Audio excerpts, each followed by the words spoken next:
Bonjour à tous. Dans cette vidéo, nous allons commencer notre travail sur la statistique et on va commencer avec le vocabulaire. Alors déjà, avant de commencer, la statistique, ça correspond à l'étude d'un phénomène par la collecte de données, leur analyse, leur traitement, l'interprétation des résultats et leur représentation pour les rendre compréhensibles par tous. Donc vous en avez déjà vu des exemples, hein. Par exemple quand on fait un sondage, on collecte des données, c'est-à-dire les réponses que l'on obtient à la question du sondage, et puis on récupère ces données, on les représente des fois avec une représentation graphique, et puis on les analyse pour en tirer des conclusions. Donc voilà, la statistique de manière générale c'est ça, et son utilisation peut être par exemple dans des sondages, mais il y a plein d'autres façons d'utiliser la statistique. Alors on va faire un exemple. Ici, il y a un contrôle routier et on vérifie les vitesses des véhicules au bout d'une ligne droite. Donc on relève les vitesses des véhicules en kilomètres par heure. Et donc on a relevé les vitesses des véhicules. Donc le premier véhicule roulait à 90 km/h, le deuxième à 125 km/h, le troisième à 93 km/h. Donc on voit que là on a collecté des données, ici. On les a récupérées dans l'ordre où on les a récupérées. Donc vous voyez que ce n'est pas du tout ordonné, elles sont dans l'ordre où on les a récupérées. Et ça constitue une série statistique, c'est ce qu'on appelle les données brutes. C'est-à-dire il n'y a pas de tri, pour l'instant on n'en a rien fait, on a juste collecté les données. Alors, au niveau du vocabulaire, on parle de population, parce qu'au départ, la statistique, c'était pour recenser la population, et donc on parle de population, c'est-à-dire sur quoi porte l'étude. Donc la population ici, c'est l'ensemble des véhicules qui sont contrôlés. Donc la population, c'est pas forcément des êtres humains, hein. Ça peut être, là c'est des voitures, ça pourrait être des boîtes de conserve dans une usine de boîtes de conserve, enfin bref, ça pourrait être un peu n'importe quoi. Donc une population, ça a un mot qui se rattache à des personnes, mais en réalité ça peut être des populations très différentes. Donc ici, c'est l'ensemble des véhicules qui sont contrôlés. Ensuite, on s'intéresse au caractère qui est étudié, c'est-à-dire sur chacun des véhicules que l'on a contrôlés, à quoi on s'intéresse. Eh bien, on s'intéresse à leur vitesse. Donc, le caractère que l'on étudie, c'est la vitesse du véhicule en kilomètres par heure. Les valeurs du caractère, c'est-à-dire, je regarde le caractère et quelles sont les valeurs qui ont pu prendre. Eh bien, les valeurs possibles, j'ai 90, 125, 93. Alors, je ne vais pas noter toutes les valeurs parce qu'il y en a beaucoup de différentes, mais en tout cas, ça varie entre 70, ici, la plus petite valeur, et puis la plus grande, si on regarde, c'est 135. Donc c'est tous les nombres qui sont entre 70 et 135. Donc là, je ne mets pas toutes les valeurs parce qu'il y en a beaucoup. Donc je dis simplement que c'est des nombres entre 70 et 135. Je me donne une fourchette assez large. J'aurais pu dire entre 0 et 200 hein, pour être plus large, mais voilà, c'est des nombres qui varient dans un certain intervalle. Alors les valeurs extrêmes, ça correspond à la plus petite et à la plus grande valeur. Donc là, on l'a vu, la plus petite valeur c'est 70, la plus grande valeur c'est 135. Donc les valeurs extrêmes, ce sont 70 et 135. Alors on continue avec le vocabulaire, toujours sur le même exemple. On parle d'effectif d'une valeur du caractère. Donc l'effectif d'une valeur, c'est le nombre de fois où elle est apparue dans la série. Donc par exemple, si je veux l'effectif de la valeur 96, eh bien je vais compter combien de fois le nombre 96 est apparu dans la série. Donc si je regarde toutes les valeurs ici, là je cherche où est-ce qu'on a 96. Si je regarde, il y est une fois ici et une deuxième fois à la fin. Toutes les autres, là, c'est pas 96. Donc j'ai deux fois la valeur 96. Donc l'effectif de la valeur 96, c'est 2.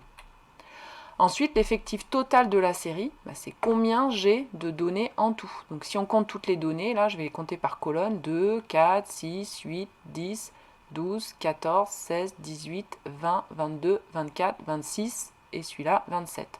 Donc en tout, j'ai 27 données. Donc l'effectif total, c'est 27.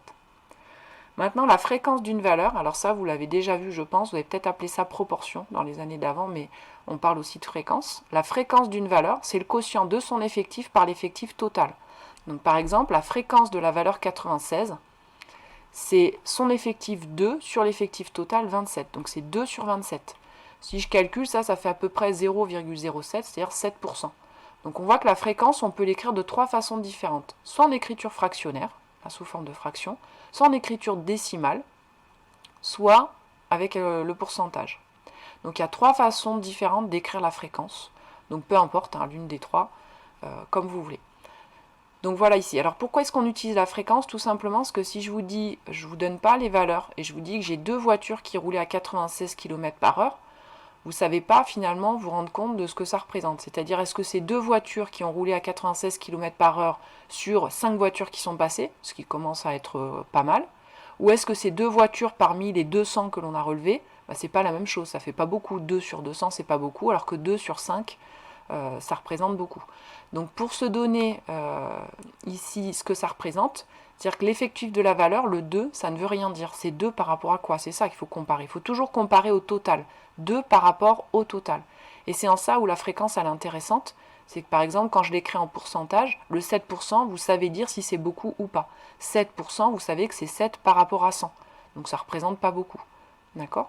Donc ici, ce qui est important, la fréquence, c'est que ça donne une idée de l'importance de la valeur. Alors la somme de toutes les fréquences est égale à 1 ou à 100%, c'est-à-dire que si j'ajoute toutes les fréquences, j'ai le total, c'est-à-dire 100%. Et le dernier mot de vocabulaire ici, c'est l'étendue. Donc l'étendue, ça porte bien son nom, c'est pour voir comment s'étend la série. Donc en fait, c'est la différence entre la plus grande valeur et la plus petite valeur.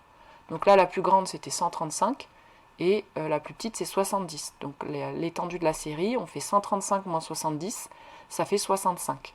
Donc l'étendue de la série, c'est 65 km/h. Donc c'est la différence entre les deux valeurs extrêmes, la plus petite et la plus grande. Donc ça donne une idée de comment s'étendent les notes. Si par exemple, ici les vitesses, mais si par exemple je parle des notes à un devoir, si je dis que la moyenne elle est de 10 à un contrôle, ça ne va pas vous aider si je ne vous donne pas les notes, parce que vous ne savez pas finalement si tout le monde a eu 10 ou s'il y en a plein qui ont eu 20 et plein qui ont eu 0. Alors que si je vous dis que la moyenne est de 10 et que l'étendue elle est de 2, ça veut dire qu'il y a 2 points d'écart entre la meilleure note et la moins bonne note. Donc déjà ça vous donne un indice supplémentaire. Donc ces caractéristiques ici d'une série, l'étendue, la fréquence, ça vous donne des informations sur la série. Là on voit qu'on a 27 valeurs, mais quand on fait un sondage, on peut avoir 1000, 2000, 3000 valeurs de récoltées.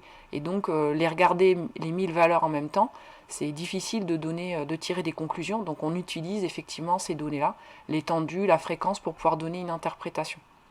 Donc voilà, il faut connaître ces mots de vocabulaire, ce que c'est que l'effectif total, la fréquence, l'étendue, les valeurs extrêmes, la population, le caractère. Tous ces mots-là, vous devez les connaître et vous devez être capable de les reconnaître dans un exemple, donc ici, l'exemple des vitesses des véhicules.